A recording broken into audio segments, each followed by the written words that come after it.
আজি মই লাহৰীজানৰ চানডে মাৰ্কেটৰ ওচৰত আহিলোঁ। আহি পেলাই মই এখন কণী দোকানত সোমালোঁ। এটা মই কণী পালোঁ দেই, খুবেই ডাঙৰ। তাৰপিছত মই সুধিলোঁ, কিয় এইটো ইমান ডাঙৰ, দামটো বেছি নেকি?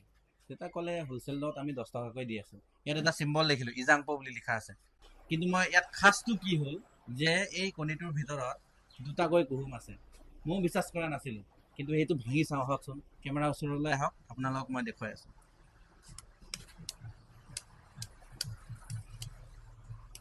এয়া আমি ভাঙি আছোঁ। এয়া থালিত একো নাই। লাহেকৈ আমি যদি ভাঙি দিওঁ, আমাৰ ইয়াতে কুহুম দুটা ওলাব লাগে। এইটো এটা ওলাল, এইটো এটা ওলাল। এয়া আপোনালোকে চাওক এই কণীটোৰ পৰা কিমান কুহুম ওলাইছে। আপোনালোকে ওচৰত আহি পেলাই চাওক, এয়া দুটা ওলাইছে ইয়াৰ পৰা। সেয়ে মই ভাবিলোঁ এনেধৰণৰো আছে নেকি, এতিয়া আপোনালোকেও দেখা পালে।